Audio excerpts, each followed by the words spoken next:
Donc, on va faire dans cette vidéo la résolution d'une équation d'une racine carrée qui va être égale à une autre fonction racine carrée. Donc, dans un premier temps, on va isoler la racine carrée qui est à la gauche. Donc, on va enlever le moins 7 et le plus 4 pour l'envoyer de l'autre côté. Donc, ce que j'ai fait est rendu là. On se pose des questions sur la réponse. Donc, comme c'est une racine carrée, on va avoir une contrainte à l'intérieur de la première racine carrée. On en a une deuxième à l'intérieur de la deuxième racine carrée. Et on en a même une troisième qui va être toute cette partie-là parce que c'est la réponse de cette racine carrée-là qui doit donner une réponse positive. Donc, j'ai trois contraintes, ce que j'ai aussi inscrit ici. Donc, vous avez les deux à l'intérieur et vous avez la troisième qui est au complet. Rendu là, c'est ça que c'est plus difficile. On doit, pour enlever la racine carrée ici, mettre ça au carré des deux côtés. Donc, quand je vais mettre ça au carré, c'est là que certains élèves vont avoir la difficulté. Donc, je vais essayer de donner des explications pour expliquer cette mise au carré-là. Donc, je vais faire ça sur une autre feuille. Donc, je vais prendre celle-là et juste vous rappeler que quand je fais une racine de 5 fois une racine de 5, bien, ça élimine les racines quand c'est la même racine et ça me donne seulement 5. Si on fait des produits avec une racine et un autre terme qui n'a pas de racine, bien, si je fais 2 racines de 5 fois 3, bien, ça me donne 6 racines de 5. Et quand on additionne des racines, mettons j'ai 4 racines de 5 plus 3 racines de 5, mais là aussi les racines ne partiront pas. Je vais faire seulement 4 plus 3, 7 racines de 5. Et la deuxième chose que je veux que tu comprennes, c'est quand on met des termes au carré, genre des parenthèses au carré, donc Madame Giguère et Madame Carbone vous les ont expliqué que j'ai 2x moins 3 au carré. Donc je vais écrire la même parenthèse 2x moins 3. Donc on a 4 produits à faire. Donc on fait lui fois lui, lui fois lui, et ainsi de suite. Donc ce que je veux que tu pratiques, c'est de le faire en une étape. Donc, au lieu de faire tous ces produits-là, je veux que tu comprennes que quand on met ça au carré, bien, c'est le premier terme qui est au carré. Donc, ça me fait 4x2. Le deuxième terme, le terme du milieu de mon trinôme, c'est le premier fois le deuxième. Donc, 2x fois moins 3, ça me fait moins 6x. Et ce produit-là, on l'a deux fois. Donc, c'est pour ça qu'on va faire un autre fois 2 pour arriver à moins 12x. Et le dernier terme, bien, c'est le moins 3 au carré qui me donne plus 9. Donc, dans ce cas-ci, la grosse racine qu'on a, on a 2 racines de moins x plus 4 plus 9 que je veux aussi multiplier par 2 racines de moins x plus 4 plus 9. Donc, c'est ça qu'on va mettre au carré. Donc, cette partie-là, donc quand je vais faire lui fois lui, c'est comme si je mettais lui au carré et lui fois lui, donc 2 fois 2, ça me fait 4.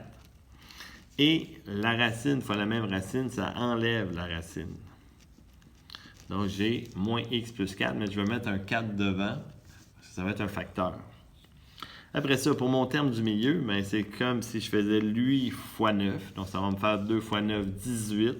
La racine reste là. Et je vais refaire le même terme, 2 fois 9 aussi, fois la racine. Donc, comme je l'ai deux fois, donc pour le faire en une étape, je fais 2 fois 9 fois un autre 2. Pour avoir un 36. Et là, cette fois-ci, la racine, elle n'a pas été multipliée par elle-même. Donc, il va me rester moins racine de x plus 4. Après ça, mon dernier terme, je vais faire 9 fois 9, qui va me donner 81. Donc, ça, c'est mon produit de ça au carré ou de lui fois lui-même. Donc, si je retourne à mon problème, donc, je vous replace ça comme ça. Donc, je voulais mettre ça au carré. Donc, le carré ici, ça va enlever la racine carrée. Ce carré-là, ici, c'est qu'est-ce qu'on a expliqué. Donc, j'ai mis lui au carré, qui me donnait ça. Le milieu, j'ai fait ça fois ça, 2 fois, qui me donnait mon 36. Et le dernier, 9 au carré, qui me donnait 81. Le divisé par 4, que je mets aussi au carré, je suis rendu avec un divisé par 16. Et là, rendu là, c'est plus facile. Donc, j'ai fait fois 16 pour l'enlever. Je me suis rendu à ça. Et là, on se rend compte que j'ai mis en fluo qu'il restait encore une racine carrée. Donc, on n'a vraiment pas terminé le problème. Donc, on va isoler cette racine-là. On va envoyer ces termes-là de l'autre côté, ce que j'ai aussi fait. Et là, j'étais rendu à ça. Et là, je veux vraiment isoler ma racine. Donc, j'ai divisé par 36 et là, je les ai inversés pour avoir cette petite chose-là. Donc, ma racine de moins x plus 4 égale à cette expression-là. Donc, j'ai une racine. Donc, je vais m'assurer que l'intérieur est positif. On avait déjà fait cette contrainte-là précédemment. Et j'ai l'extérieur aussi qui doit être plus grand ou égal à 0. Donc, ça serait ma quatrième contrainte du problème que j'ai inscrite ici. Après ça,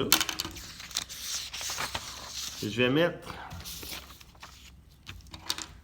mes deux choses ici au carré pour enlever la racine justement. Donc, encore là, je l'ai fait pour sauver du temps.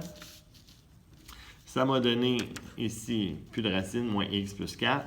Ça au carré, donc si je commence par le bas, donc le 36 au carré me donnait 1296. Et si je développe ça au carré, bien, on fait notre petit truc. Je mets lui au carré pour le 7056. Après ça, je vais mettre ça fois ça deux fois qui me donnait mon 13272x. Et mon dernier terme, c'est mon 79 au carré qui me donnait 6241. Après ça, qu'est-ce qu'on peut faire? J'ai enlevé le 1296 en faisant un petit produit croisé. J'ai obtenu ceci. Là, je n'ai pas voulu le réécrire, c'était vraiment trop long. Et là, après ça, j'ai mis ça égal à 0. Donc, j'étais rendu avec cette parabole-là. J'ai tout simplement trouvé les zéros de cette parabole. Ça m'a donné deux réponses, moins 1,99 et moins 0,075. Et après ça, pour savoir si les réponses sont bonnes, on doit les tester dans les contraintes. Donc, on en a 4. Donc, il faut que ça fonctionne dans les 4 contraintes. Donc, j'avais les 3 premières qui sont complètement en haut ici. Donc, le moins 0,075 a respecté les 3 et elle a même respecté comme réponse la dernière contrainte. Donc, elle était bonne. Tandis que la deuxième réponse qu'on avait, le moins 1,99, n'a pas respecté une des contraintes. Donc, c'est pour ça que la seule réponse qu'on a, c'est celle-là. J'espère que ça vous a aidé.